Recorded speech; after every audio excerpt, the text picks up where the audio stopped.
Hello and welcome to the Fine Dining Podcast, the search for the most mediocre restaurant in America. And this is the start of Season 2. There are going to be some changes, some very big changes, some smaller but still noticeable changes. But the mission remains the same, and that is to find you the perfect 5.00 out of 10, the most mediocre dining experience imaginable. I'm going to chain restaurants, I'm going to all the things that you know and love and like and tolerate, and maybe some dislike, because I think that's where I'm going to find mediocrity. It's not going to be at the high end, it's not going to be at your local mom and pops. I mean, it might be at your local mom and pops, but I'm not here to put them on blast. I'm here to put corporate restaurant America on blast, and I'm evaluating these restaurants based on their atmosphere, based on their service, and based on their food. This Friday, November 10th, you can hear me as a guest on The Snack Show with Jamie Fallon. And I'm going to throw to them real quick so you can hear what the show's all about. Hi, everyone. This is Jamie. And this is Fallon. And we co-host a podcast called The Snack Show with Jamie Fallon. Every Friday, you can find Jamie and I embark on a weekly journey all about snacks, y'all, because everyone loves snacks. So let's talk about it. In each episode, we focus on a different type of snack. Chips, cookies, road trip snacks, holiday snacks, and so much more. We've also got special guests sometimes, listener call-ins each week sharing their favorite snack, and always differing opinions. So there is something for everyone. We also have video episodes available on Spotify and YouTube. So if you love to snack, come join us over at The Snack Show and check out our latest episodes, streaming everywhere you listen or watch your favorite podcasts. This week, I went to the Melting Pot, and I am joined by a friend of mine for over 10 years, someone who knows me unfortunately too well, I guess is the best way to describe it. My buddy, actor, writer, director, app developer, Rhyan Schwartz. Hey! How's it going, buddy? I got a decade's worth of Mikey under my belt. I don't reside under your belt. Oh, way below the belt. Like at the knee or something? Oh, yeah. Yeah. I got some shin. So you are my guest host for this week. I will have a different guest host each episode joining me on this journey. But welcome to the show, Ryan. Thanks for coming on and dipping some stuff into some cheese, oil, and chocolate in front of me and with me. And well, you fill my heart and the cheese fills my arteries. That is the mission. Fine dining party of two. Our table is ready, but we will get to it.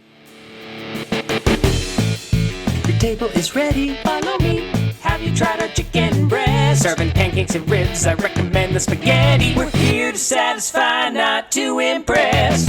Your table is ready, complimentary butter and bread. These walls have road signs, knick-knack, cowboy hat, good luck cat, autograph guitar, some crap from your city. Behold the tchotchke of mediocrity. Fine dining, just fine dining, fine dining.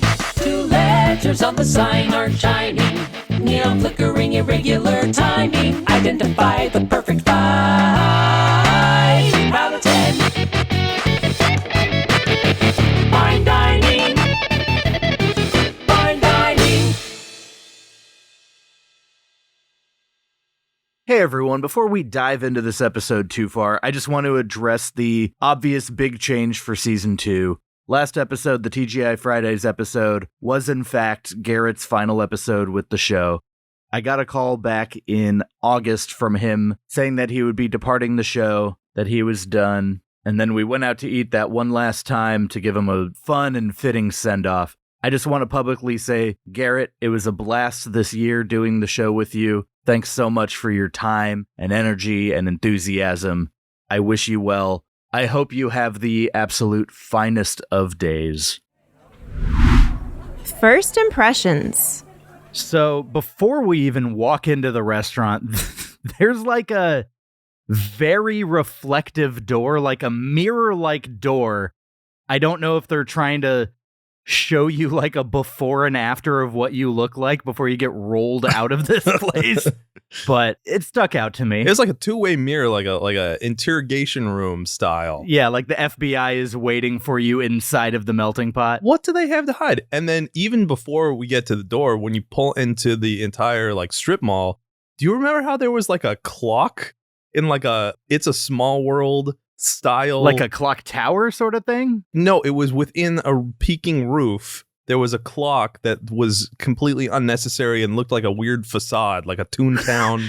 Like we're in like a back lot. Like this melting pot isn't exactly what it seems. Yes. It was like the Back to the Future clock. I didn't see this at all, but that's funny. Yeah. That was all outside. And then, of course, we're joined by our friend Steve. Yeah. Listeners, if you go back to our Planet Hollywood episode where we went to the LAX Tom Bradley Terminal Planet Hollywood, we went with Steve. So he has been on the podcast before. He joined us for this. Ryan, you're actually the one who introduced me to Steve. Oh, yeah. Steve's a legend. He was in Sharknado. I Think You Should Leave 2 seasons worth. He was a member of the Turbo team. He's a legend. And I guess we got to be honorary members of the Turbo team. It was Turbo time, for sure. That's what the clock was trying to tell us. There we go. It was Turbo time. That's what it was. What a harbinger. Good word. Damn. So we walk in. The lobby must be mentioned. Yeah, of course. Yeah. The lobby felt like a spa lobby a little bit, where it's just clearly, hey, this is where all the fanciest stuff goes to try and, I guess, ease you into. Yes. I would go further than spa lobby. I would say dairy sauna. Is that a made up thing? Yes. Oh. It's a sauna, but with dairy. Oh. It was like a sweat lodge of cheese. You're metaphoring what melting pot actually is, a dairy sauna. Yes. Yeah, I can see that. And they really want you to notice all their wine. They were very like, hey, by the way, we do have, I don't know, approximately 3,000 wines. It was a humorous amount of wines. Yes. It was like, you know when you go through a corn maze? Or like in a horror movie when someone's like running away from someone and it's just endless? It was that, but with wine. Yeah, like imagine a bunch of sandbags between trenches or for a storm, but instead of sandbags, it's all full of bottles wine. of wine. Yeah. It was kind of obscene. It was. It was too many. It was. And then they also had boxed roses for purchase and little QR code stickers on top just for easy checkout. Well, they were very like trying to set a mood. Other than the one thing directly to your left, a coat rack that had no coats. 0 coats. Because you're at a chain restaurant. Who's going to trust leaving anything unattended? It had very take a coat, leave a coat vibe. Like you're like a charity coat, just like, oh, Yeah. I don't need this one, but whoever might need it, Yeah, sure. take it. It's like a lost and found.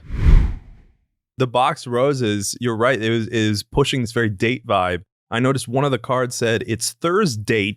I have one of those cards with me right now. It's got roses all over it on the back. Thursday Sweet Talk. Make Thursday your best date and really get to know your special someone with our fun and flirty conversation starters. Feeling thorny. And then, of course, I see what you did. A QR code with a little heart in the middle of it. Oh, yeah, because the only thing sexier than roses is a QR code. Yeah, I mean, I think that's how most modern proposals are happening, are via QR code. Oh, yeah. Yeah. So they also have like a glass case that's just filled with their awards they've gotten. And I didn't look at the specifics of what the awards were. I did take a picture, actually. Let me pull this up and see. Okay.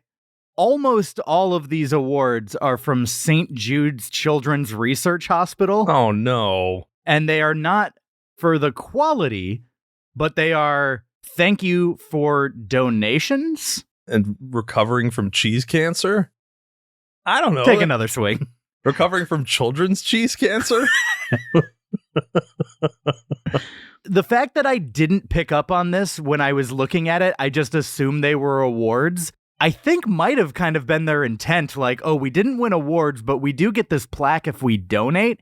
And people respond to a plethora of plaques. You see a bunch of plaques and you're like, oh, this place must be good. Yes, if you put up enough glass display cases, people just assume it must be filled with accomplishments. This place is great. We're on to you, melting pot. They also had a bowl of Andy's mints at the front that I really wanted right away. I mean, because we didn't eat much. We saved space right pre-meal. But here's my issue with it. If you're a restaurant that serves gourmet chocolate as part of your meal, you don't want just like crappy basic chocolate greeting you. I think that the shelf life on those Andy's mints are incredible, or not shelf life, but how long they actually sit there. Yes. Because I imagine most people aren't falling for it. But it's like having like a luxury car lot and you're greeted with like a bowl of Hot Wheel cars. Or just a 1993 Camry. Yes. Just sitting at the front on the like display lift out front or whatever. Yeah, you can't have the crappy version of something if you're a luxury place. Well, speaking of whether or not this is a luxury place, do you want to learn more about the history of the melting pot, Ryan? Oh, I am dying to know. Are you dying to know? I'm melting. Well, we're going to find out in what is now known as Eat Deets, formerly known as Resty Fact Round-Up, but that's when Garrett prepared it. I'm doing all this research now, and I wanted to rebrand, so I'm calling it Eatery Details. Eat Deets. Eat Deets. The melting pot was founded in... Can I just interrupt? Why are you shirtless just to differentiate this from the past version? Is that why you're shirtless right now? You know, just trying on new things. The melting pot was founded in July 1975 in Maitland, Florida, just outside Orlando. That was 1 year before the bicentennial. Oh my God. Maitland. The fact that they're literally founded in a place... That's like a lovebird. Yeah. Oh, yeah. Nice. The first menu just had 3 items: Swiss cheese fondue, beef fondue, and a chocolate fondue dessert. Okay. They haven't come that far other than switching up the types of cheese, meat, and chocolate. They expanded laterally. They expanded laterally, but it is still basically just those 3 things. And you things. don't want a fondue of just one type of cheese. Like a Swiss cheese, then you might as well just throw some Swiss in the microwave. Like, I think the entire idea of fondue, just like a smoothie, a Jamba Juice, you're not just like strawberry only, please. Like, it's about the medley of the fruits or the cheeses in this case. Yeah. Just putting that out there for anyone who hasn't had fondue. It's really about the blend. The variete. Mm-hmm. And we'll get more into the specifics on fondue. Oh, in we just a will. bit. Eat Deets. One of the waiters, Mark Johnston, saw franchise potential. In 1979, with the blessing of the original owners, who we can't find their names online, so I think they kind of want to stay anonymous. So their blessing outlived their name? Yeah. Wow. He and his brothers, Mark and Bob, opened a second location in Tallahassee. In 1985, the Johnstons purchased the full rights to the brand. The youngest brother, Bob Johnston, is now CEO. He started at age 14 as a dishwasher. Nice. Yeah. There's not a tremendous amount of difference between dishwater and fondue. That's horrifying to think about, especially when all of the fondue is literally sticking to these plates. Like, you kind of do get a disgusting medley. Eat Deets. Johnston openly admits to putting profit over people early on. He expands, "I didn't create a clear mission statement. From 1985 to 1995, the Melting Pot tried to launch a franchise program, but things didn't progress as hoped. In 10 years, the Tampa, Florida-based concept only grew from 5 to 19 restaurants. We had trouble attracting franchisees because we were self-centered and focused primarily on the bottom line." You go into a franchising business because of the bottom line. Like, it's not like, well, I was thinking of joining a franchise, but they seem too focused on sky-high profits. Well, it really is a turnoff. Yeah, I mean, I think what he's admitting is that the company's policy to allow franchisees to buy in was a little bit too, like, they made it too high of a hurdle if you wanted to open a franchise. And maybe there were like very abusive tactics, like the employees, they shove their hands in the melting pot if they misbehave. Yeah, you know. There were human rights abuses. As they do. They melted more than cheese. This is not a fact. These are the opinions and thoughts of Rhyan Schwartz. And just for legal libel situations, these are actual facts. Eat Deets. The Melting Pot has 94 locations. They're headquartered in Tampa. They also have 2 Melting Pot social locations in Florida, which seem to be more like bars with a limited fondue menu. The quote they say is, "The Melting Pot Social is a bar-centric, cheese-forward, whimsical dining experience with a creative culinary twist on the classic Melting Pot restaurant. They use 692,060 pounds of cheese and 542,250 pounds of chocolate per year." So Michael is getting visibly aroused right now.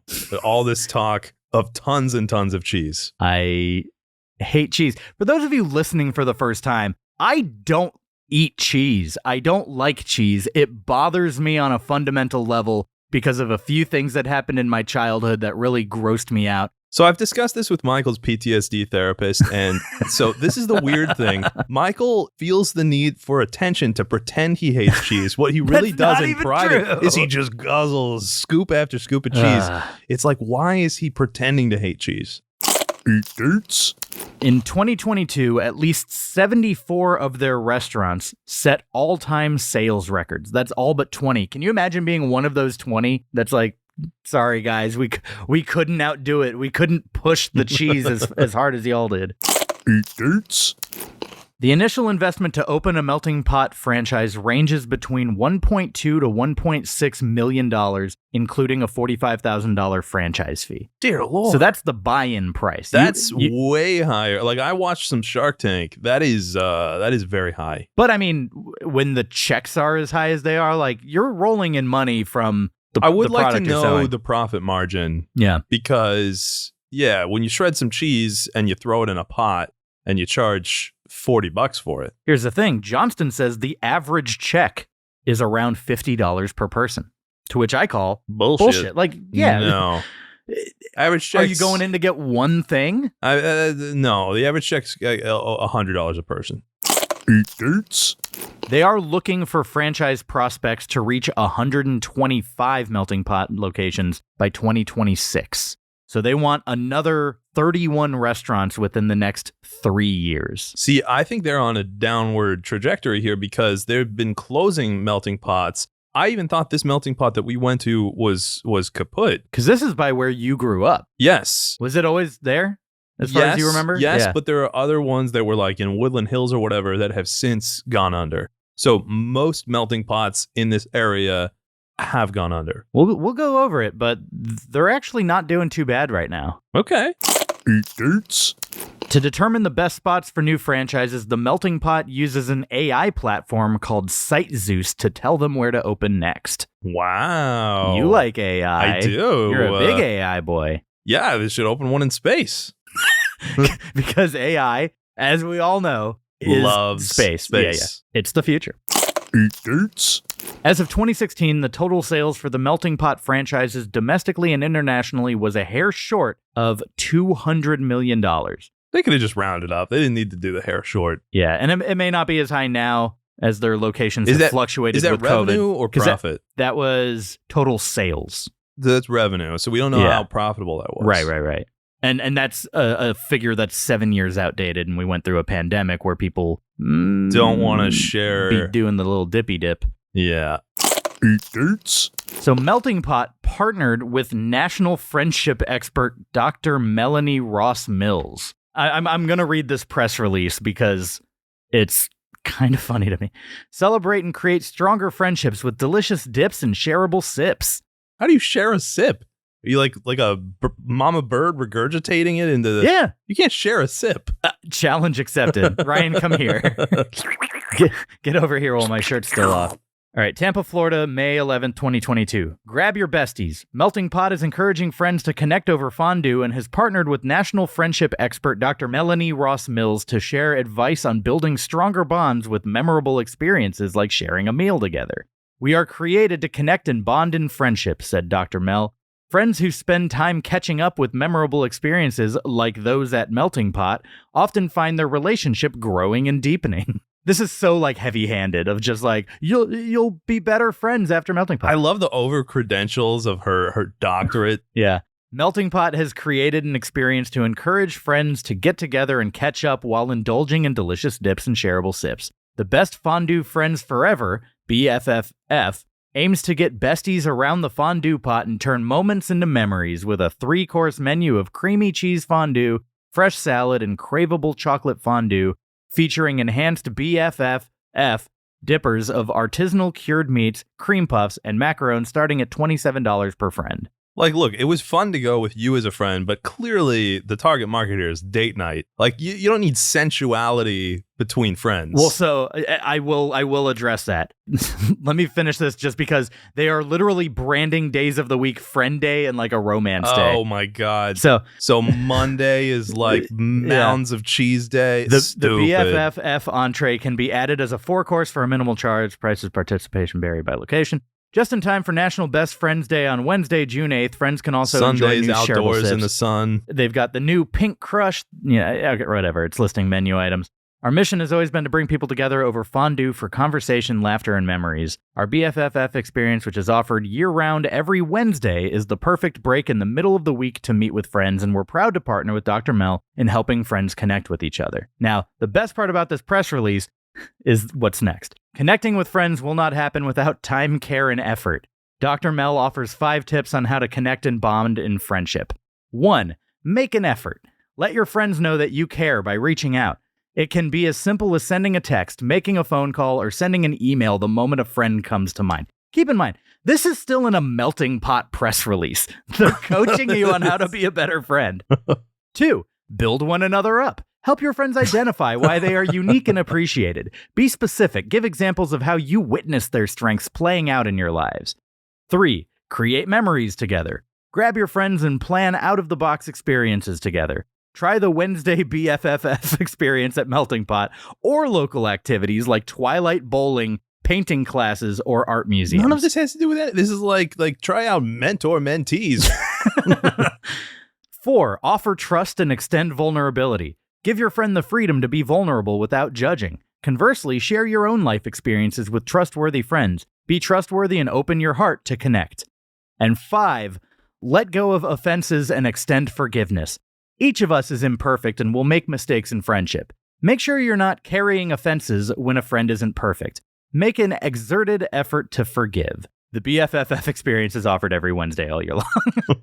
But yeah, the fact that they're just like coaching you on how to be a friend. And by the way, their friend day, they chose hump day. Really? You're putting friends on hump day and then Thursday you want to be your Doesn't romance make day? any sense. It makes no sense.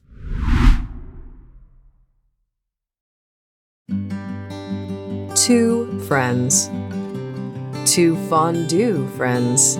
Two best fondue friends. Forever. Wow! A stockhouse of wine? I could make some really saucy decisions if I got into that. Ryan and Michael were just friends. Or so they thought. Hey, Mikey, super cool of you to invite me to this melting pot. It's pretty neat that we have a safe space to go and hang out and not feel pressured to make out or fall in love or ram each other's butts or anything. They're actually marketing pretty heavily to attract platonic friends. That's right. We are trying to attract platonic friends to each other. Michael! Why is your shirt off? Are you trying to seduce me? What? No. Dude, we're just two good friends. There's no romantic attachment here. That's what they think. It's no accident that we encourage friends to come on hump day. I'm not gonna have sex with him, okay? Michael, I'm scared. I'm trying to look at you normally, but all I see is rose petals made out of Asiago falling over your naked body a la American Beauty, with a fondue pot covering your naughty bits. And when I look at you, I just see a lake of cheese and you're cruising up to me in a swan-shaped paddle boat for two. Michael, I don't know what's come over me, but I think we should get married. Ryan, snap out of it. We're just friends. We're only ever going to be just friends. Not on my watch. You're going to be best fondue friends. With benefits.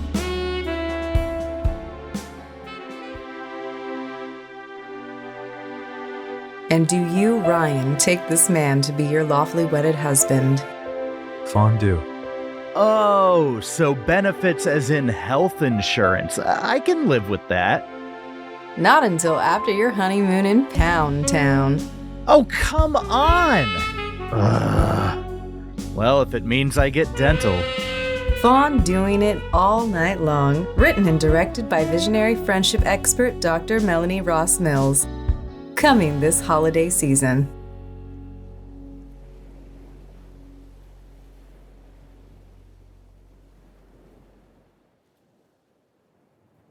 Eat Deets.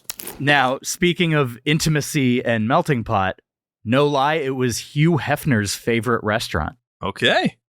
Eat Deets. Bob Johnston, on recent remodels to the restaurant, said, "It's not your dad's melting pot or your grandfather's melting pot any longer. It's sexy and contemporary." No one has an association with that. Also, like, they're low-key taking a shot at your dad and grandfather saying they can't be sexy. Like, when I think of my dad, next topic. And I don't have like this association with melting pot of like an old-timey barber's where I'm like, wow, what a dated thing. Toss them a nickel or something. They bring you a bowl of cheese. Let's not go to melting pot. They're too dated. Eat Deets. All right, you want to know about fondue in general? Just a little bit about the history of fondue? Yeah. The name fondue originates from the French word fondre. I have no idea how to speak French. It's F-O-N-D-R-E. Fondre. Fondre. Fondre? It's like a... And it means to melt. The dish can be traced back centuries to almost 800 BC, during the times of Homer's Iliad. Literature from the era describes a mixture of goat's or sheep's milk cheese with wine and flour, something shockingly similar to today's fondue. Shockingly is doing a lot of heavy lifting there. Shockingly. Whoa! They're really telling us how to feel. Oh my God. There's no hard date for when modern fondue started, but it became popular during the 1800s in the French and Swiss regions of the Alps. I would really like to nail down a hard date on that, please. I will get back to the research. Fondue was born out of a necessity to use aged cheeses and breads during the winter months when fresh food wasn't available. Eat Deets. It's the national dish of Switzerland. I actually, when I visited Switzerland when I was 19, I had fondue there. It was fantastic. Did it seem like a common, like, oh, you've got to do this? It's just a very Swiss thing to do? Yeah. Yes. Yeah. It was a Gruyere-based fondue. Eat Deets. Food writer Alex Scott, the hot, sticky, gooey dish seems to have become associated in the popular mind with sex. His flirty fondue is one of several romance novels featuring it. In it, boy meets girl at a fondue festival, and the term fonduing is gay slang for hooking up with someone out of your league.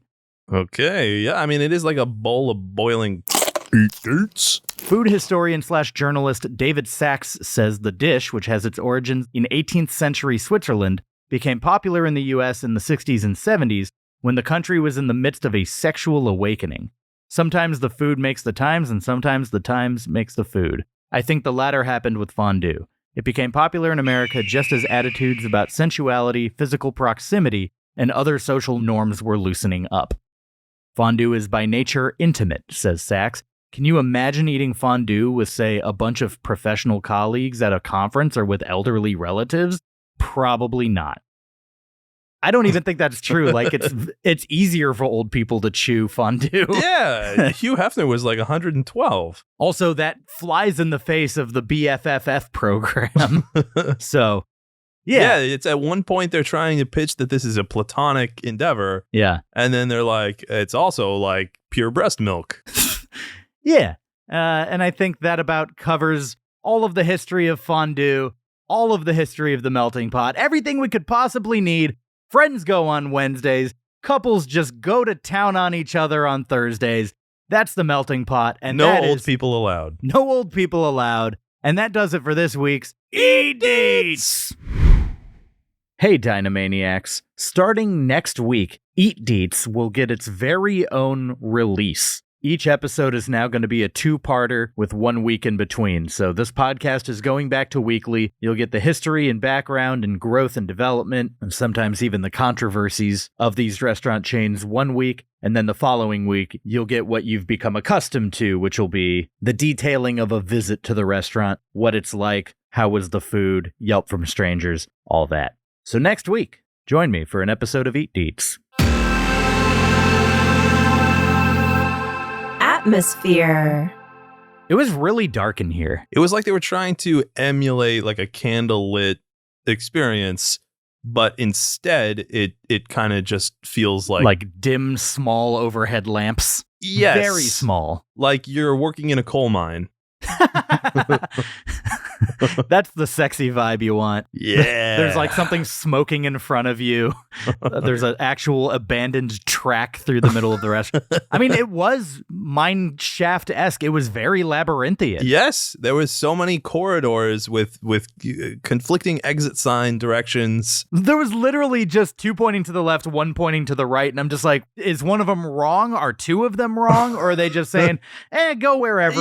Anyway, you'll eventually tunnel your way out if you paw hard enough. And it was so dark because we kind of meandered around a little after the meal. We got seated pretty close to the front area, so it was like I didn't really get a lay of the land, and I wanted to know what this place is like. The layout was bizarre. There were these different pockets of tables that looked like kind of hidden VIP lounges, but there were like 10 of them. Yeah. I guess they're trying to preserve intimacy. Like every table, every room feels like, oh, this is the VIP room. Yeah, a little bit. But instead of feeling VIP, it just kind of felt like you were intruding. When I was looking around, I definitely noticed the space before I noticed people, because these booths were kind of entrenching. Kudos to them. Like, they were creating a very private experience, even though there were, 6 booths in our section, right? It was like you got shrunk and you were inside a beehive. It felt like I was wearing like my dad's coat when I was like a 5-year-old or something. Yes. And yeah. It was honestly pretty nice. Like, I liked the privacy that I felt we had, but it was weird to just wander around, see a big room, and then notice, oh shit, there are people at this table. Because we left like 30 minutes after close. I didn't realize they closed so early. One of the amazing things we discovered upon wandering the corridors was a prize wheel. Yeah. Yeah, and it was like right by an alcove that had way too many chairs, and one of the guys who came by and refilled our waters a couple times, he was just sitting there. He was just like sitting there staring at me as I'm like taking a picture of the prize wheel, and I point at the prize wheel and I'm like, oh, that's fun. I want to take a picture of the prize wheel. And then he's just continuing to stare at me, and I'm just like, I don't know what's happening. I don't know what I'm doing wrong. It's like he wished that he had like a bead curtain and some incense for some privacy. Yeah. Because this place is all about like almost private, but not quite. Yeah. He needed some sensual privacy.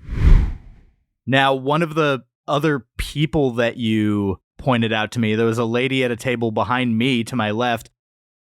Do you want to describe how she looked? She was a Shindiana Jones, like a Indiana Jones. Indiana Jane. She was an Indiana Jane. Yeah. And she was with like 3 other people who were not in Indiana Jones clothes. Well, I mean, she just had like both the vest and a hat. Yeah. And like maybe a whip. I don't know. And the hat was at the expense of comfort. Like it was a cramped booth. I'm sure like she's knocking. She could not put her head all the way back. I mean, she's getting cheese on the brim. I think she was like told, oh, you've got to go to Melting Pot. It's an adventure. And she was like, I'm ready for it. Anything but snakes. She hates snakes. She does. They do have fondue snake meat, but that's... Oh, God. That's the secret menu. You pointed out the grouted table.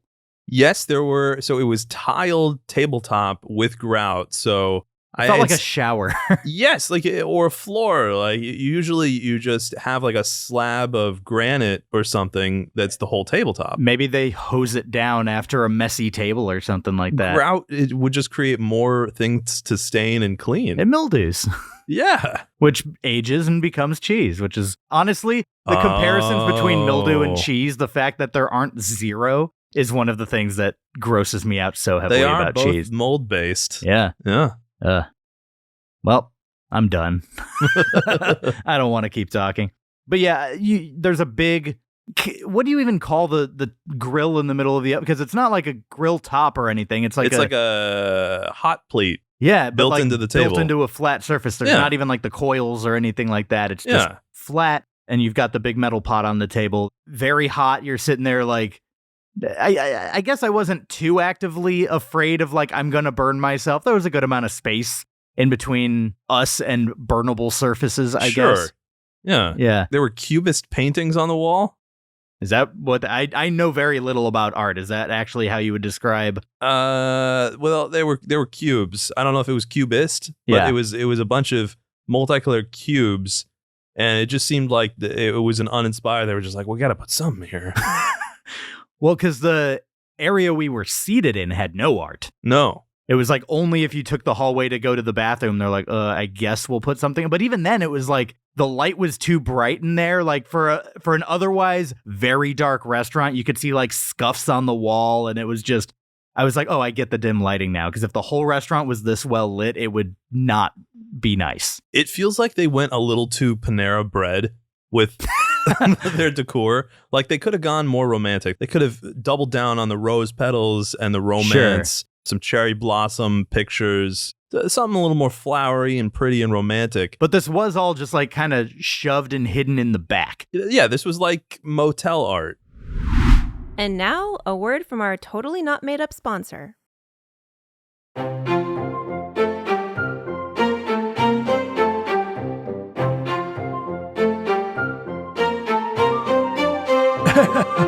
I'm sorry. This talk of paintings that belong in motel rooms is rather gauche. I'm here to save you from that.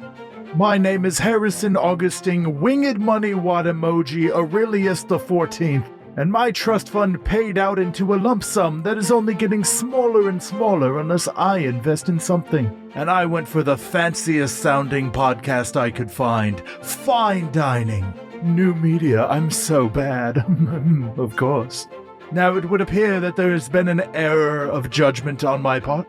I did not see the quotation marks around the word fine, but it's okay. I'm going to class up this podcast. That's right, every episode, you're going to hear from me, and I will update you about the finer things in life. And it's hard putting together advice for those who can't relate to your way of living. But I will push through and advise you people how to be classier. As far as this melting pot and its motel-style paintings, my suggestion, why not commission a Banksy or two? That'll spruce up the joint. I won't charge for that advice, but feel free to take it. Anyways, I've got to get going. My private badminton court isn't going to use itself. We'll talk next time. Toodaloo. The music in here was very low. I mean, to a point where sometimes you go to a restaurant and it's overwhelming and you're like, I really wish they'd turn it down. It was very low, but it also had like a fidelity quality to it, to where it sounded like it was coming out of one of those pill speakers or like a shower speaker. I genuinely thought that the table with the girl with the Indiana Jones hat on had like a speaker on the table. That's how... Or just an iPhone in the pocket playing music. Da, da, da, da, da, da, da. Yeah, just the Indiana Jones theme song. You mentioned the place had like a library feel. Yes, it was very archival in there. It felt like a place where you would get shushed. Yeah. Like, absolutely. We didn't get shushed. No. But the environment was in and of itself kind of shushing you. Yeah, the studiousness clashed with the romance. Yeah. Overall, I like the atmosphere well enough that I'm going to give it 1 thumb up. I'm not going a full 2. Yeah. I'm not going no thumbs. Yeah. I'm not going in the middle. Like it was a positive atmosphere. So 1 thumb up for me. Sure. And I'll do like a haven't trimmed my thumbnail in a long time thumb up. So it's like a little bit, like a 1.1 thumb up. Just a 1.1. Yeah. It's like you trimmed your nails. It's been a few weeks. It's not like been months. You're not like that guy in the Guinness Book of World Records with a curling thumbnail. No, not that yoga guy. That's his name. Yoga guy. Yoga Joe. Service. We had a server, and after the first visit, you said he had a winning smile. Yes, it was just dazzling. It was like a row of chiclets. It sparkled, it glimmered. He was suave. He was a little spicy and exotic. Youthful. Probably had to be 25 maybe? Yeah, he was like fresh out of cheese college. Yeah, he was fine. Yeah, I mean, my biggest complaint is that he made small talk while he was making the fondue. You remember that? I mean, I didn't mind because I felt it would have been awkward to just sit there and stare at him while he's like, no, but we wouldn't be staring at him. We were staring at the fondue, like the process. Yes, that's like going to Benihana, and while you're like trying to watch like the explosions, they're just like, so where'd you grow up? Would you like me to flip this shrimp? I don't even know where that How often you cut your hair? It's like, I'm trying to watch. Yeah, like the small talk choices are just so out of left field. You'll have audio wisdom teeth, tell me. We actually did talk about that. We did talk about that. That was, I have none. I have one left. And Steve has 2 on zigzag sides. One upper right and one lower left. And we don't want, if we mess that up, I mean, we're going to re-record this whole thing because we don't want to misrepresent Steve's wisdom teeth. Well, here's the thing. I never said upper right and lower left, which one is the one missing versus which one is the one having. Oh, wow. So no matter what, I'm right. Nice. Yeah. I was very specific to not mention that. Yeah, vagueness is great. I guess my only issue with the service was, so just by the process of what we did, it requires phases of interaction, right? The cheese, the meat, and the chocolate. I feel like we didn't see him much more beyond the parts of the process that required it. Like the cooking in front of us. Yeah, kind of like thing. there were definitely times where drinks were running a little bit low, and there were other people coming by with drinks. Yeah, there was a separate drink-a-tier. But yeah, I don't know. I mean, there's still And an our main element waiter of ground us fresh nutmeg. I mean, we have to give him credit for that. Yeah, but he did it on the cheese, so I was not able to. So that doesn't make cheese more appealing to you, knowing that there's nutmeg on it? I mean, it makes it more appealing, but like a pile of vomit with nutmeg on it isn't going to be like, oh, suddenly I want to eat that. Okay. Now, there was a really weird moment of our server started the grill or the hot plate and walked away to let it heat. The guy who came to pour water refills almost immediately came by and adjusted it and like accused Steve of like turning it off like with his knee, and Steve was Yeah, like, it was like, it's ridiculous. and then Steve was like, "What? No, I didn't touch anything." And he was like, "Oh, well then the server must have put it too low."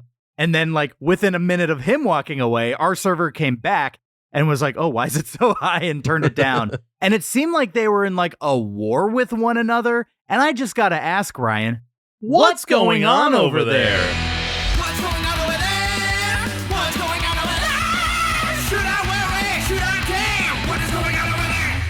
Ryan, what's going on over there? So this is definitely what it is. I think they were Prince and the Poppering this.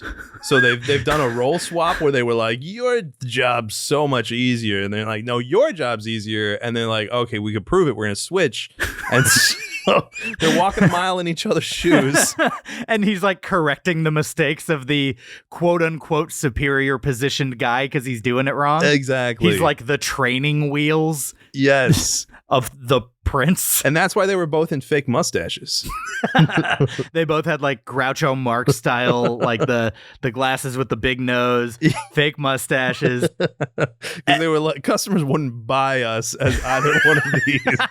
If we only dress in each other's wardrobe, no one will buy it. We got to put on elaborate disguises. And they went real cheap, real cheesy. And I'd like to believe that, at home in their diaries, they both learned a lesson and were like, wow, it's really, really what was the takeaway? That, you walk a mile in someone else's shoes and there's challenges you wouldn't expect, and they learned a lot. It's like pouring water is not easy. See, from my perspective, you're not wrong in that, like, I always end up with way too much ice, and I'm like, come on, read the glass, okay? Exactly. If the glass is mostly ice. The way that the lip tapers off at the top of the pour jug, yeah. I mean, it's like an ice sheet. It's just a slip and slide for ice cubes. Yeah. No, and you gotta know how to manage that. Mm-hmm. And what you need is like a grate. You need a grate, but then you would get no ice. You just get pure water. I'm okay with that. That'd I like cold fine. water, no ice. But see, that's my preference. The ice hangs out there and keeps the water cold. Obviously, you don't want the ice bobbing up to the lips, but it serves a purpose. I think we've figured it out, Ryan. I think we have in fact figured out what's going on over there. What is going on over there? Now, there was one other server that I noticed do something that tickled me. There was a couple, they were out on a date, and a server came by, their server, and asked them, "So are you married?" And the girl gave a very quick, "No, just dating," followed by a solid 40 seconds of abject silence, and the waitress just hyper focusing on making the fondue. Just like, oh God, I've let too much time elapse without saying something. Ooh. And now this is just going to be silence until the nutmeg is done. Yep. It was so palpably awkward. And the guy's just putting the proposal ring back in his pocket. like about to get rejected, but he was able to read the room and didn't make the move he wanted so she to do. saved him, really. Yeah. It was so painful. Yikes. I just saw a look of rejection on his face, and just the waitress just like, I hate that I have to be here for the next minute. Like, I'm required because I'm mixing this cheese fondue. It tickled me. Anyways, overall on the service, I'm going to go 1 thumb up. Now, I've bit my nail down past the past the cuticle. Yeah. So this is not an extra thumb up. This is an almost 1 thumb up, but enough for me to say. It's like a 0.97. I'd probably put it like a 0.87. Yeah. Oh wow. But I'm going 1 thumb up though. You should see a doctor, man. You don't.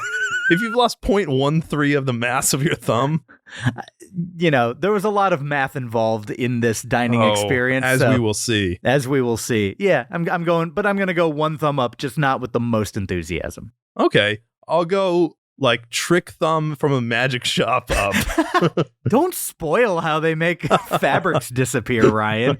That it's a rubber thumb that you put on and then tuck into the hole between your fist, tuck the fabric in there, slide your thumb back in, and then you do it, and people are like, what? Unbeknownst Don't spoil to you, that magic trick. Your explanation of it. So do you think a trick thumb is larger or smaller than a typical thumb? And please be honest. Like, don't do one of your big lies. I think it's about an average thumb, but a regular thumb. It's a thumb, full 1.0 thumb?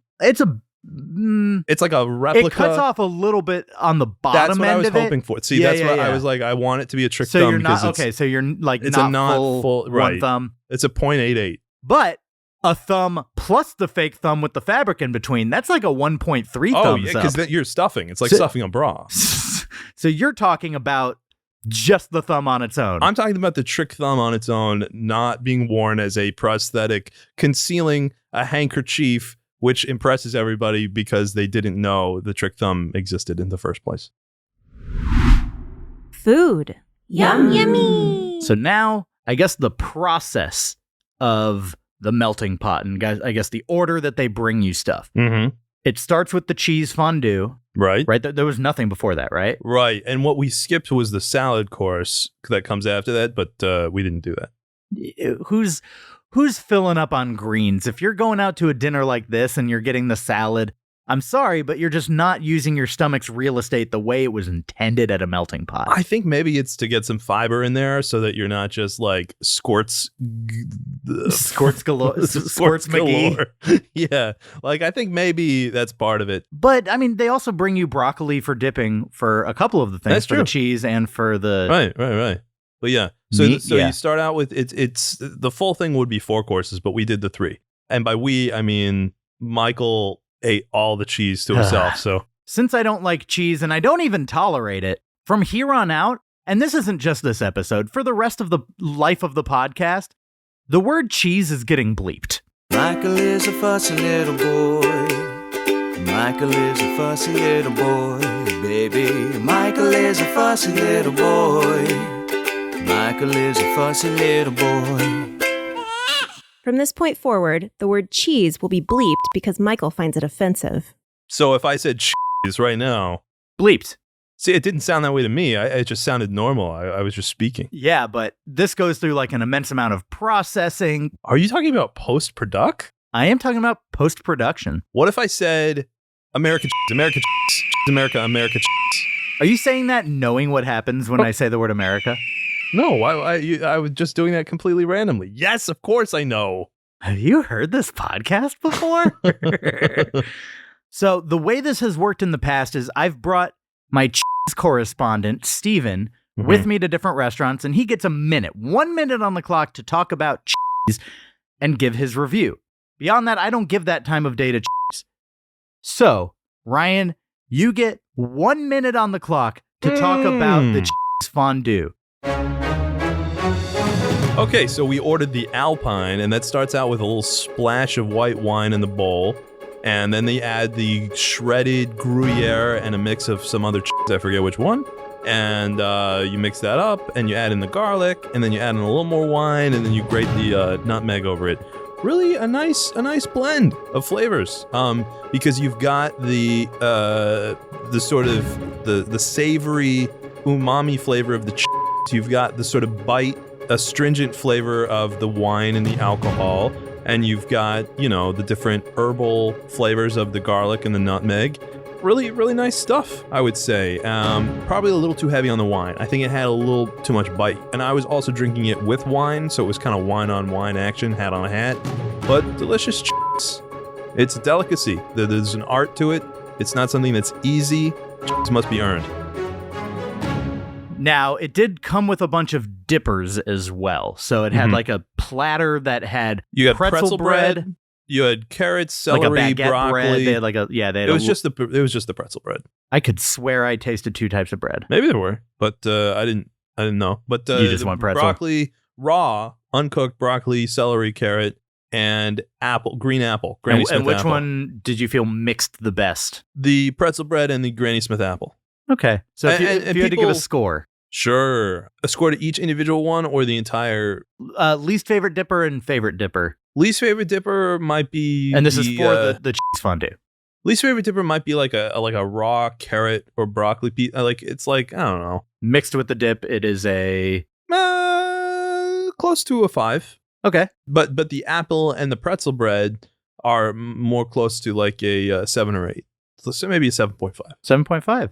Okay. So, pretty big range there. 2.5 points depending on your dipper. But overall, you thought the fondue was pretty good? Yes, aside from the fact that it had a little too much bite from a little too much alcohol. All right.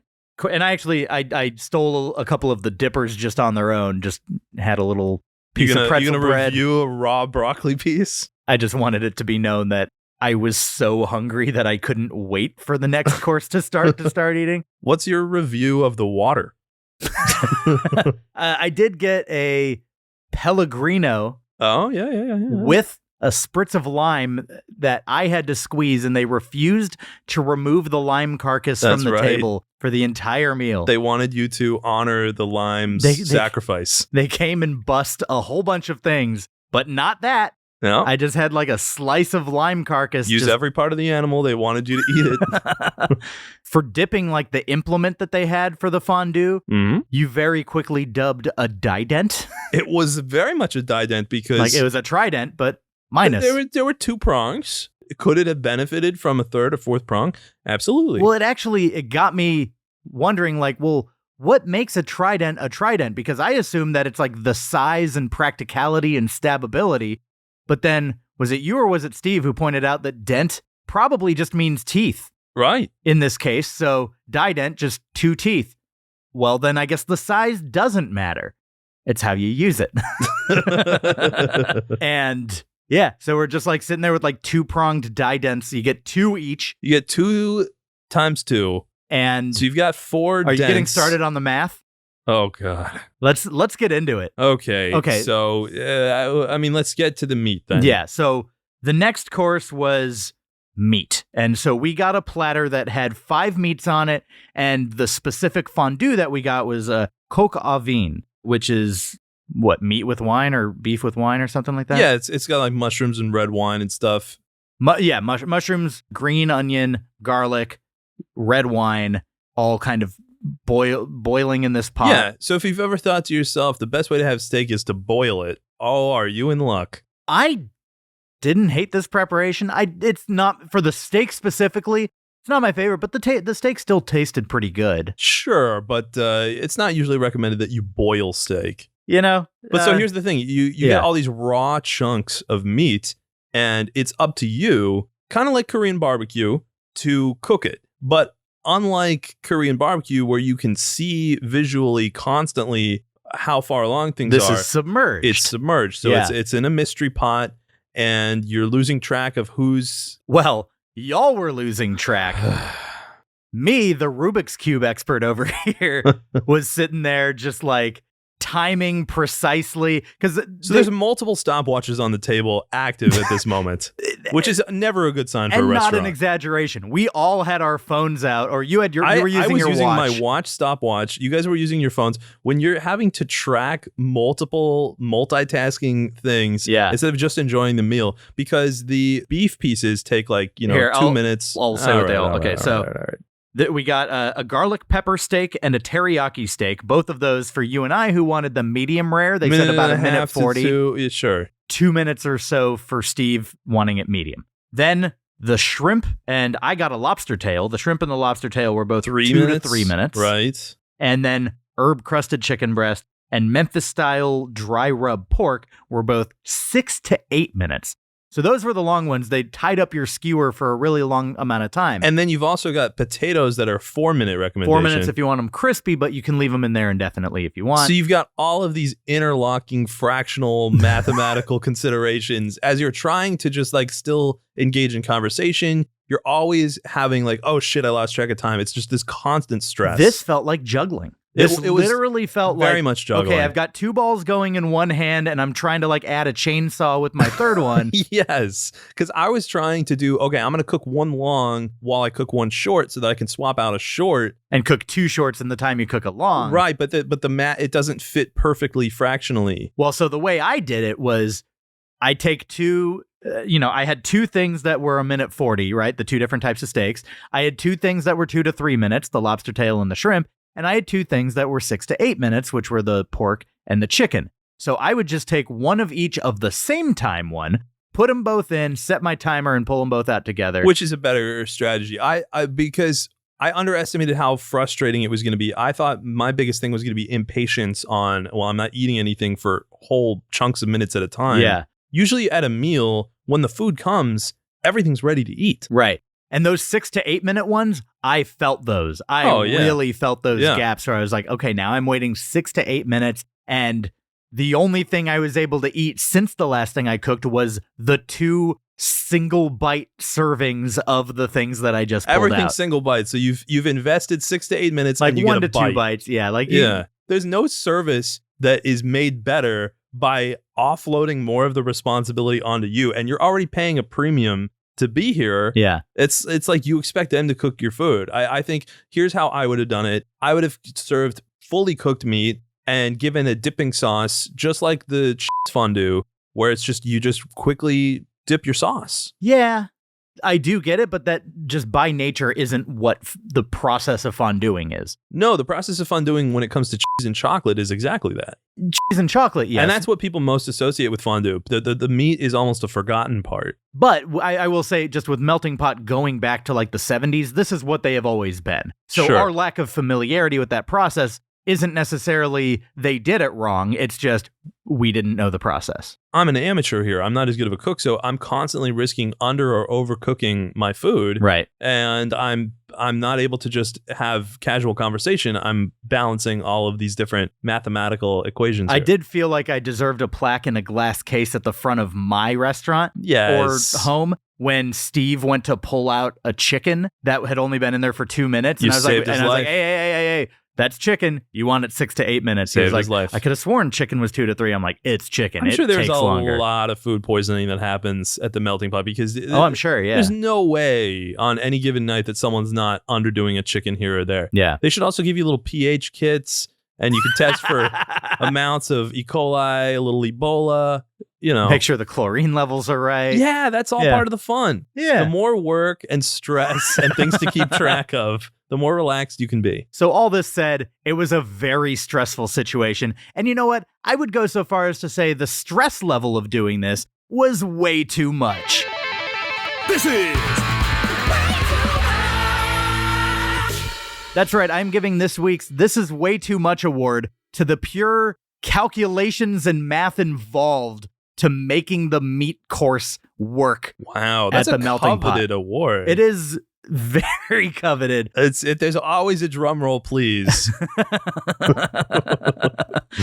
Yeah, I mean, it was stressful, even though I do feel like I got a good handle on it personally, and I felt like my food always tasted the way it was supposed to. I never got one where I was like, oh, I definitely messed that up.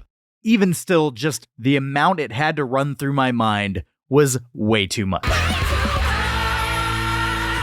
Yeah, you want to casually relax, especially when you're spending that much money. Like if the value proposition was, here, have this discount food, you cook it yourself and save a little bit of cash, then it's like maybe. But if you're already spending this pricey amount, you're paying for the service of a chef to prepare it perfectly. Yeah, of course. You do expect the quality to be there.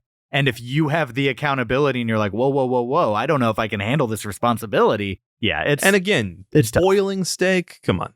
So let's get into actually talking about how we liked the dishes. Sure. Or didn't. I mean, the meat was, to me, mediocre. The cheese and the chocolate were the things to rave about for me. Yeah. Well, let's go through each one. So we had the chicken breast. This was my lowest score of the meats, but I think Steve was really into the chicken specifically. I tended to dip this one. They had a curry sauce, and I found myself pairing the chicken with like all the pepperiness to it. Yeah. I thought it went well with the curry. But even still, I'm going 5 out of 10 on the chicken. Sure. Yeah, I could go 6. Yeah. There was the shrimp, obviously meant to go with the cocktail sauce. Cocktail sauce, I thought, had a very horseradishy bite. Like, you really felt it in your sinuses. Which I like. My first bite, I was literally like, is there wasabi in that? Yeah. I like wasabi. I like... No, it's good. They went hard on the wasabs. And I thought the shrimp was pretty good. It was fine, but I mean, it's like when you're cooking it yourself, really the quality of the shrimp is how well it was cooked. So It's like you gave me some raw shrimp and I boiled it properly. But at the end of the day, the taste is what matters. And I will put this disclaimer out there. I feel like I cooked everything as well as I was supposed to. So my scores are going to reflect that. I saw some natural variance in mine. Sometimes some things were over, some things were... Okay. I don't think I ever undercooked anything. Yeah. So I'm going to go 7 out of 10 on the shrimp. I like the shrimp quite a bit. I'm with you on that. Then there's the Memphis-style dry rub pork. I was not into it. I had a couple of bites where I kind of forced myself to savor the texture and be like, okay, this is a little like the texture was the bad porky. Part. I thought it was a little pulled porky before you pull it. It was like pre-pulled pork. I think I just overcooked mine. It was just too chewy. Yeah, I think mine turned out okay. I got it right. Even still, I had it at a 6.5 out of 10. I'm going 4. I would rather have like a nice, properly cooked piece of pork. Yeah. Now they had like a plum sauce and they also had a teriyaki sauce. And I thought that the pork went really well with the teriyaki. Yeah, with the sweet, which on a dry rub I didn't expect. Both the sweets went well with the pork, yeah. Yeah. Then we had the 2 steaks. The garlic pepper steak, I thought was the better of the 2 steaks. My first bite, I wasn't super impressed. And then the other 3 that I had really shined through and I could taste the garlic. I actually tried this steak with each one of the sauces and liked all of them. I went 7.5 out of 10 on the garlic pepper steak. I preferred the teriyaki steak. I'll go 5 on the garlic, 6 on the teriyaki. I mean, because I'm comparing this in my mind to like really good steaks I've had. Of course. There's no way it's approaching that. And I thought that with the teriyaki, the like sweetness of it was almost a distraction from the meat. Yes. To where I was just like, I would rather just taste like the good meat. I'll say it one more time. If you're boiling steak, it's just never going to turn out as good as if you make it, on the grill. The real star of the show for me was that added lobster tail I got. It came with its own extra dipping sauce, which was like a Dijon butter. And you're kind of crapping over the concept of boiling. Only for steak. Okay.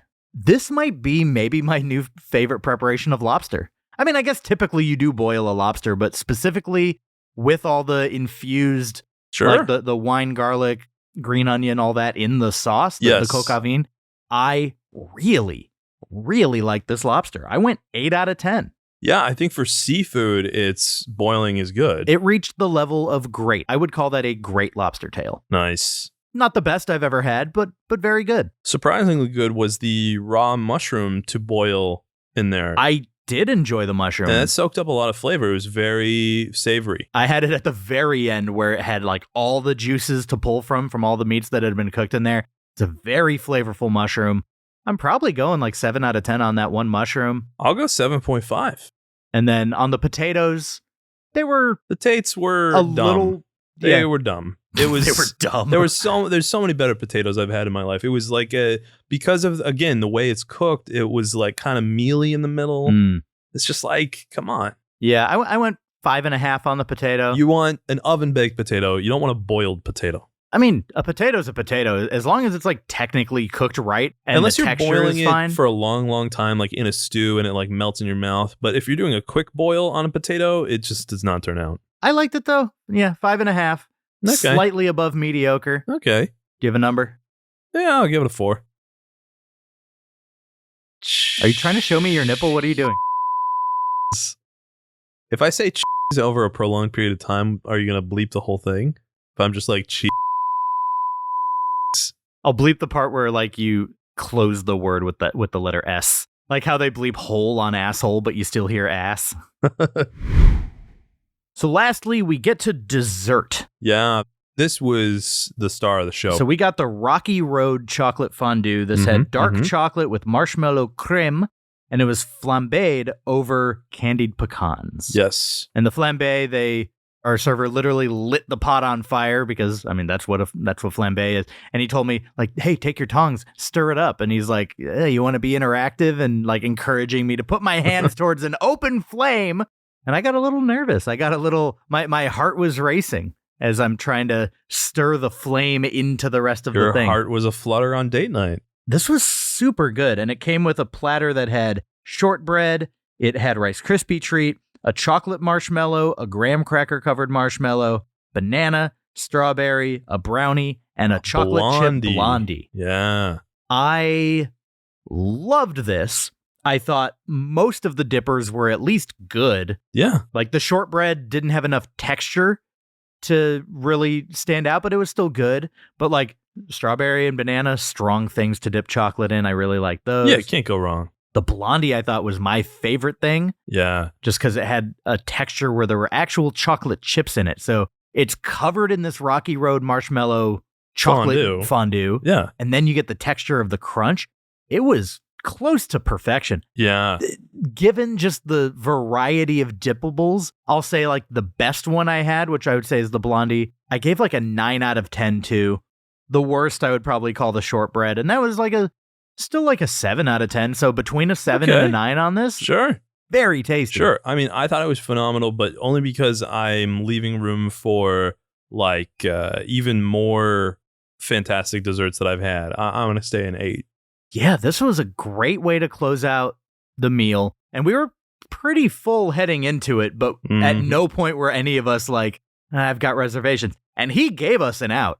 He was like, okay, is this going to be for 2 or is this going to be for 3? Our server we just don't know who he was giving the out to. Yeah, one of you gets an out, but 2 of you have to stay. Yeah. Overall on the food, I'm going to go 1 thumb up, and it's a pretty firm 1 thumb up. Like the food here was good. Yeah. The stress level of all the dipping, specifically with the meat, that kind of knocks it a little bit. The steak quality wasn't as good as I would want, as I would if I went somewhere nicer. It's like a $40 meat selection. For that, of course. you expect more. If I were going again, I would stick with only the cheese and the chocolate. There's no reason to go meat. Yeah. Oh, I would absolutely go meat again. Well, because you don't like I might just go lobster. Right. I might be like, you know what? Let's just do the thing that I am confident that I like. A boilable meat, like seafood, yes. Yeah. There's no reason to boil other kinds. They did actually have a full seafood offering that had salmon. That would be the way to go, I suppose. Yeah. But even salmon, things. I wouldn't boil. Nah. Yeah, I don't know. And maybe it goes better with a different boilable. You want like things European like shrimp style. and lobster, like a seafood boil. Yeah. But I liked it. I mean, this was a good dining experience. Sure. Safely good. 1 thumb up. Yeah. I'll join you on that. So we went 1 thumb up across the board in every category. We got to put it all together into a rating. But before we do that, we got to head to Yelp and see what other people think of the melting pot in this week's Yelp from Strangers. We need a little Yelp, a little Yelp from strangers. A 1-star, 2-star, 3-star, 4 or 5. So get a little Yelp, a little Yelp from strangers. A little Yelp. Give us those complaints while you literally whine and die. Yelp! All right, this is Yelp from Strangers, the segment where I go to Yelp and read out my favorite 1, 2, 3, 4, and 5-star Yelp reviews from this very melting pot location. Ryan, you did the research on these. You sent me the reviews. Literally, as the words come out of my mouth will be the first time I've seen these reviews. 5-star review. I'm going to read a 5-star review. This is from Lance L. 1 year ago. He's written 583 Yelp reviews. And added over 4,000 pictures. The United States of America is described as the great melting pot because of all the cultures. Can I hear this fusion, in a Borat accent, please? The fusion of nationalities and the diverse group of immigrants. I can't do a good Borat. Immigrants that have come here throughout our country's history and have made America what it is today. Because of this, the melting pot of cultures have made our country's heritage, values, and way of life a little bit richer, sweeter, and definitely more complex. I feel like he misunderstood the assignment and he's writing about America because he has not gotten to the restaurant yet. The book report about America. Like our beautiful country, the melting pot chain of restaurants is figuratively a representation of all the things described above, but instead of culture and nationalities being melded together, it's the melding of flavors and aromas. They make your meal richer, cheese and meat and fondue, or sweeter, chocolate dessert fondue. I like how twice he's capitalized richer and sweeter. Look, the dude's got branding to do, okay? He's trying to get something over with us. Yeah. And the best thing about the melting pot experience, besides the chocolate fondue, of course, is that you get to do all the cooking yourself at your own pace and there's no dishes to wash after your meal is complete. Is that our typical restaurants for him involving dishes to wash? Yeah. He usually washes his own dishes. Dude, I'm over 40 episodes into this podcast, okay? I know all about having to wash dishes at chain restaurants. It's the norm. For those of you who've yet to experience the magic at the melting pot, this is a great place to recognize all of life's moments, celebrations, and come for those who just love to eat. Thank you, Melting Pot 1000 Oaks, for giving us a great celebration for my mom's birthday this year and in years past. Cheers and happy holidays. Wow, this is the first time he mentioned that the reason was the mom's birthday. The rest of it was just an ode to this great nation. What a patriot. 1-star review. All right, Ryan, if you want to continue us with a 1-star review, this is going to be from Alexandra R. from 2 months ago. And she's real new to this. She's only given 6 reviews total. She says, bad experience. This place is extremely dark. Maybe intending to appear romantically lit, but most likely to hide how run down it is. I mean, after what we saw in that hallway. Agreed. I agree, yeah. The restroom was smelly, dirty, and disgusting, with a stopped-up toilet. Ew. The hallway leading up to the restroom looked dirty and had a fan blasting on the carpet. Why was there a fan blasting? Who knows? Maybe there was like a spill or something and they're trying to air it out. She says maybe plumbing issues? We were hoping to enjoy a nice evening for my daughter's birthday, but it didn't quite work out that way. After stirring the chocolate in the fondue pot, the server said, "Who's gonna be the lucky one?" and handed my daughter a hot spoon. She burned her fingers. They gave her some burn ointment while sarcastically saying, "And here's my birthday gift to you." I don't think that's how they said it. I mean, we don't know how nasally the server was, but... Okay, well, I'm taking some artistic liberties here. They're trying to make light of putting burn ointment on her to frame it as, this is a gift to you. Yikes. Her fingers are hurting and blistered. The manager apologized, but didn't seem to care. Also, one person in our party has celiac disease, and we had heard that this place is a certified gluten-free and safe. They even have a sign on their window. We clearly explained that part of our order needed to be gluten-free.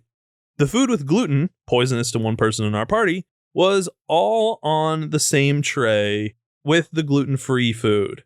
Then the sauce tray included one with gluten on the same sauce tray, and the server simply said, "Oh, just don't touch that one." I had to ask them to bring out one with no gluten near it.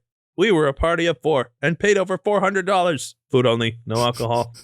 Wow, her writing cadence is crazy. Yeah, these aren't great. I mean, her daughter was injured. And they were poisoned by gluten. Poisoned? Poisoned. You can go download our full Yelp from Strangers segment at our Patreon. The link for that is in the description of this episode, or you can go to patreon.com/finediningpodcast. And we're now offering a 1-week free trial, so what do you have to lose? Go check it out. People have wild opinions, and we get to read oh so many of them. Thanks. Final rating.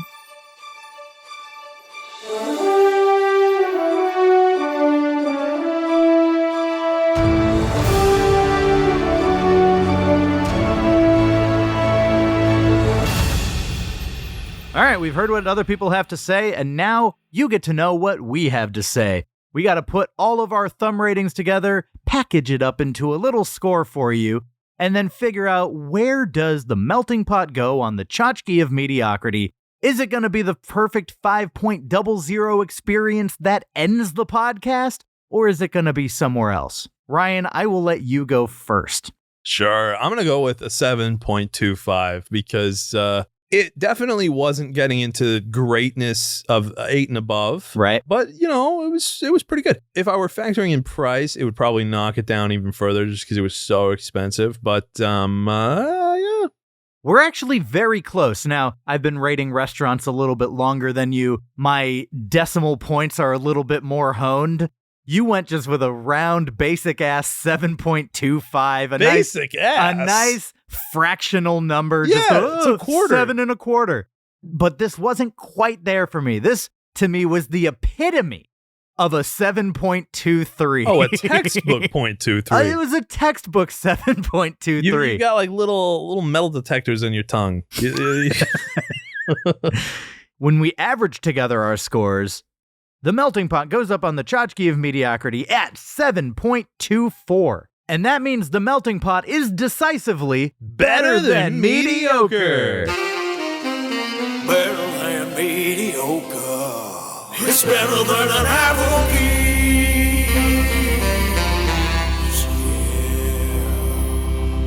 Wow. Which actually, it's a little bit of a desert right there. Its nearest competitor is more than 0.2 away, that being Outback Steakhouse. Dear Lord, I mean, that's wild. I love me some Outback, dude. Sure. I really do. I would agree that Outback is a little better. Like, if I had to ask you, would you rather go to a melting pot or an Outback? Outback. You're going OB.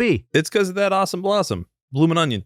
I was going to say, geez, how could you say God. the AB word? I regret it. Canceled. This is some McCarthyism right here. So, because I didn't find the most mediocre restaurant this time, the search continues. I gotta know, where am I gonna go next time in search of the most mediocre restaurant? To determine that, we gotta play a little game, Ryan. Ooh. We gotta play the headline game. The rules of the headline game are as follows. Michael will present 3 headlines to his co-host that include this week's restaurant. They can be made up, or they can be actual headlines. If the co-host can correctly guess if at least 2 out of 3 are real or fake, they will get to select next week's restaurant. However, if Michael stumps them, he'll select again. Are you ready to play, fellas? I'm ready. All right. Headline number 1. The melting pot divides critics with 2 new cheese-infused cocktails.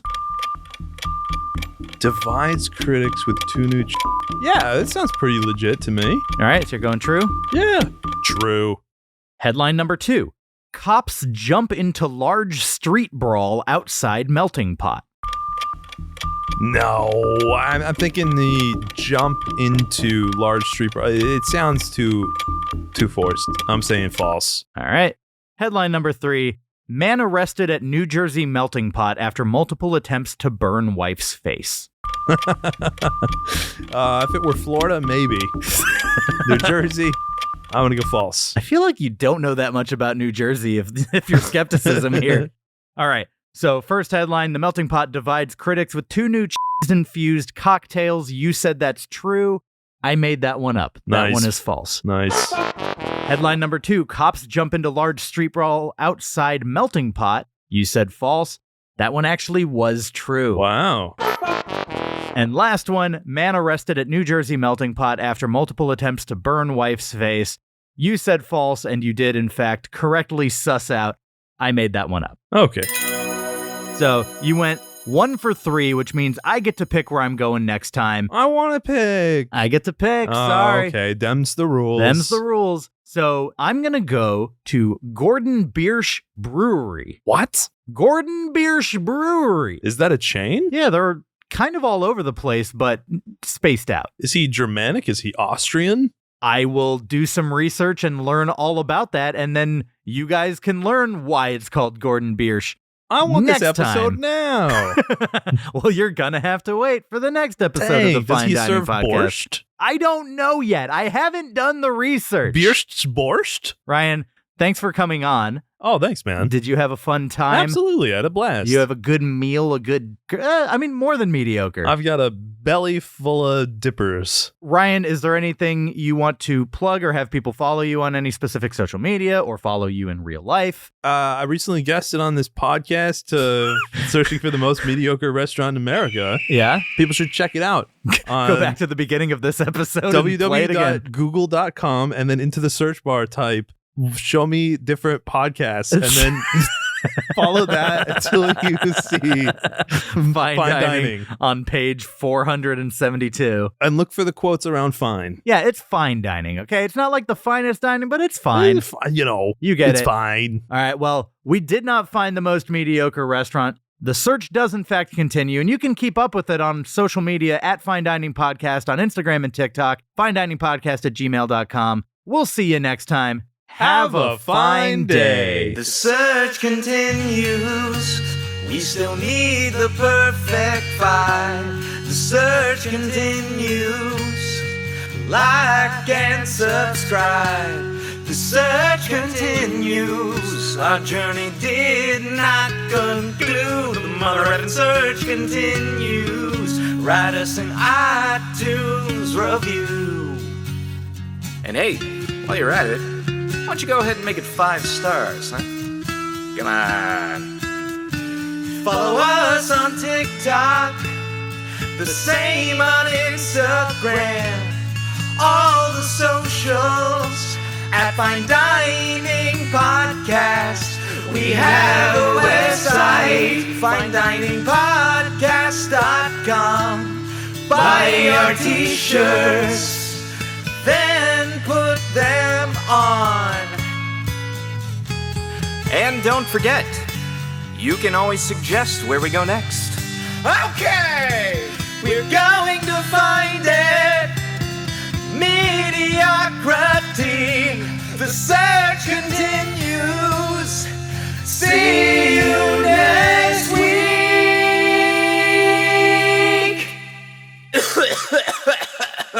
Hurt my throat a little. Have a fine day.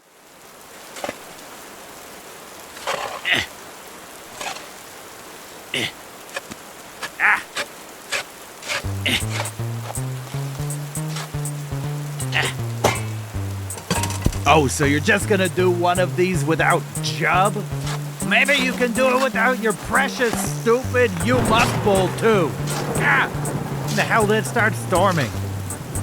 Whatever. The deed is done. I'm gonna go. Okay, bye. I'll be back.